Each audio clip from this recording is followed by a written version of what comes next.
2013,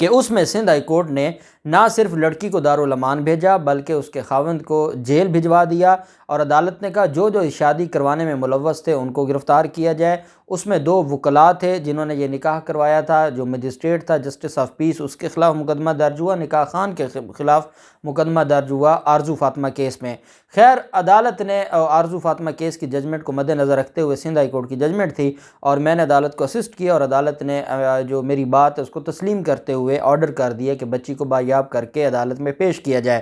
آج پولیس والوں نے پیش کرنا تھا، اور جب ان کی طرف سے رپورٹ آ گئی کہ بچی کے جب 164 کی سٹیٹمنٹ ہو گئی ہے، جب بچی کی حد تک پرچہ خارج ہو گیا، تو اب ہم کیوں پیش کریں؟ جب یہ رپورٹ آئی تو میں نے جج صاحب سے کہا کہ جناب آپ ایڈیشنل سیشن جج ہیں اور آپ ڈسٹرکٹ جوڈیشری کے سب سے بڑے جج ہیں، اور آپ کا آرڈر ہے اور آپ کہتے ہیں کہ بچی سوئی جورس نہیں ہے، وہ خود مختار نہیں ہے، اس کی ایج اتنی نہیں ہے کہ وہ اپنا فیصلہ خود کرے، اس وجہ سے آپ نے کہا کہ 164 کی سٹیٹمنٹ کے باوجود بچی کو پیش کروایا جائے۔ لیکن یہاں پولیس والے یہ کوئی ہائی کورٹ ہیں کہ جناب کے آرڈر کو وہ انٹرپریٹ کر رہے ہیں کہ بچی کو پیش کروانا ہے یا نہیں کروانا، کوئی بیان ہوا ہے یا نہیں ہوا۔ اس بات پر جج صاحب بھی غصہ ہو گیا، اور جج صاحب نے متعلقہ ایس ایچ او کو بلایا اور پھر متعلقہ ایس ایچ او کی کلاس لگائی۔ تو کہنے کا مقصد یہ ہے کہ پولیس والے کیسے، ان کو پتہ ہے ظلم ہوا ہے، 13 سال 6 ماہ کی بچی کتنا شعور رکھتی ہوگی کہ وہ شادی کر کے چلی گئی ہے اور غریب والدین دھکے کھا رہے ہیں، تو بجائے اس کے کہ پولیس والے فیسیلیٹیٹ کریں، پولیس والے ہمیشہ ملزموں کو فیسیلیٹیٹ کرتے ہیں، لیکن محمد احسن یونس جیسے جو افسران ہیں ان کے کردار کی وجہ سے پولیس کا امیج بہتر ہوتا ہے۔ دوسری طرف جو معاملہ ہے، اور وہ معاملہ ہے وزیر اعظم نواز شریف کا۔ وزیر اعظم نواز شریف، سابق وزیر اعظم نواز شریف کا، وہ اس وجہ سے کہ آج نواز شریف کے ایک حامی کی میں تقریر سن رہا تھا، اور اس نے پوری تقریر میں بار بار وزیر اعظم نواز شریف کہا، تو وہ ہم ڈسکس کر رہے تھے، اس وجہ سے میری زبان پر وزیر اعظم نواز شریف آ گئے۔ جو سابق وزیر اعظم ہیں نواز شریف، اس وقت وہ مفرور اشتہاری مجرم ہیں، اور ان کے خلاف توشہ خانہ ریفرنس میں حکم ہوا تھا۔ اور ایک بات میں اور آپ کو بتاتا چلوں کہ کبھی آپ نے مکس نہیں کرنا، ایون فیلڈ ریفرنس میں 8 ملین پاؤنڈز کی جو ریکوری ہے وہ الگ پروسیس ہے۔ یہ جس نیلامی کا میں ذکر کر رہا ہوں، یہ توشہ خانہ ریفرنس میں وہ 3 جائیدادیں تھیں۔ ایک شیخو پورہ کی جائیداد تھی، محمد بوٹا نے 11 ساڑھے 11 12 کروڑ میں وہ خرید لی تھی۔ ایک اپر مال ان کا گھر ہے، اور ایک ان کی 1200 کنال کے قریب جو باغ تھا، جس باغ کے جو وہاں پر کیئر ٹیکر تھا، اس نے یہ تینوں لوگوں نے درخواستیں فائل کی تھی اسلام آباد ہائی کورٹ میں، اور یہ کہا تھا کہ ہمیں ریلیف دیا جائے۔ اسلام آباد ہائی کورٹ کو کہا تھا کہ یہ نیلامی کا آرڈر ختم ہو جائیں، وہ ان کی درخواستیں خارج ہو گئی تھی۔ تب میں نے آپ کو بتایا تھا کہ یہ مریم نواز نے خود درخواستیں دائر کروائی ہیں۔ اب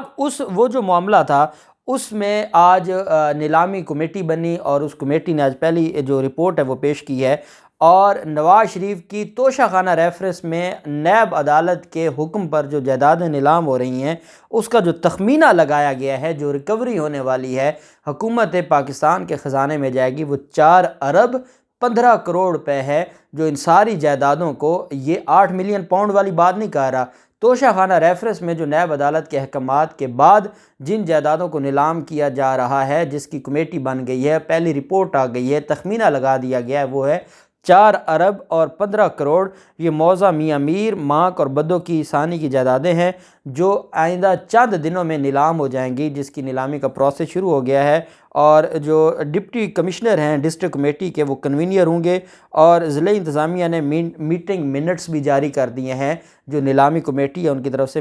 جو میٹنگ منٹس ہیں وہ بھی جاری ہو گئے ہیں۔ تو نواز شریف کے خلاف یہ جو نیلامی کا معاملہ ہے وہ بھی تیزی سے آگے بڑھ رہا ہے، اور 4 ارب 15 کروڑ کی یہ ریکوری ہوگی، بہت بڑی ریکوری ہے جو نواز شریف سے، یہ دوسری بڑی ریکوری ہوگی۔ رانا ثناءاللہ نے آج ایک اجلاس بلایا لاہور ڈویژن کا۔ آپ جانتے ہیں کہ لاہور کا اس وقت نون لیگ کا صدر کوئی نہیں ہے، اور یہ کافی ٹائم سے ان کے اختلافات چلتے آ رہے تھے، اور رانا ثناءاللہ جو کہ پنجاب کے صدر ہیں مسلم لیگ نون کے، ایچ بلاک ماڈل ٹاؤن میں اجلاس بلایا۔ 29 ستمبر کو یہ لاہور ڈویژن کے ایک بڑے لیول پر اجلاس کرنے جا رہے ہیں۔ اس کے لیے انہوں نے آج جو تنظیمی احباب ہیں یا جو عہدیداران ہیں ان کو صرف بلایا ہوا تھا کہ ہم 29 ستمبر کا اجلاس، جس میں مریم نواز اور شہباز شریف بھی موجود ہو سکتے ہیں، اس کی پلاننگ کریں۔ پوری لاہور تنظیم میں سے کوئی ایک شخص رانا ثناءاللہ کی میٹنگ میں نہیں آیا، اور دوسری طرف جو کنوینئر ہیں شیخو پورہ کے پاکستان مسلم لیگ نون کے، وہ ہے جاوید لطیف۔ وہ جاوید لطیف جس کی وکالت مریم نواز کر رہی ہیں اپنے چچا کے خلاف، جاوید لطیف بھی نہیں آئے۔ جاوید لطیف کو باقاعدہ بلایا گیا تھا اس میٹنگ میں اور کہا گیا تھا کہ آپ اس میٹنگ میں ضرور آئیں، لیکن جاوید لطیف بھی اس میٹنگ میں نہیں آئے اور مسلم لیگ لاہور سے بھی کوئی نہیں آیا۔ رانا ثناءاللہ اکیلے بیٹھے رہے اور اس کے بعد انہوں نے برہمی کا اظہار کیا، لیکن مسلم لیگ نون کی جو لاہور کی جو تنظیم ہے ان کا یہ کہنا ہے، اور لاہور تنظیم نے کہا کہ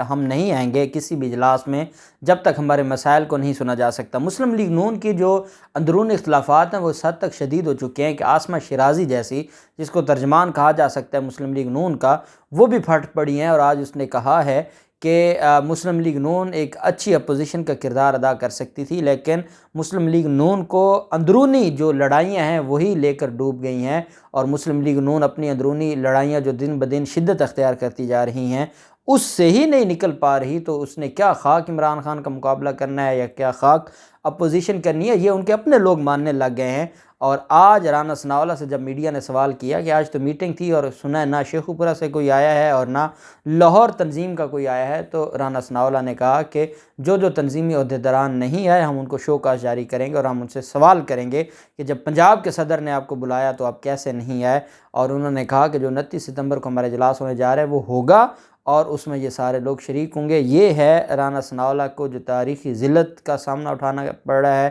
اور یہ اس وجہ سے کہ جس بیانیہ کو یہ لے کے پروموٹ کر رہے ہیں اب اس بیانیہ کے ساتھ کوئی چلنے کو تیار نہیں ہے، اور یہ دن بدن مزید تاریخی ذلت کی طرف جا رہے ہیں۔ اللہ پاک پاکستان کامیاب و ناصر ہو۔ بہت شکریہ۔ اللہ حافظ۔ پاکستان زندہ باد۔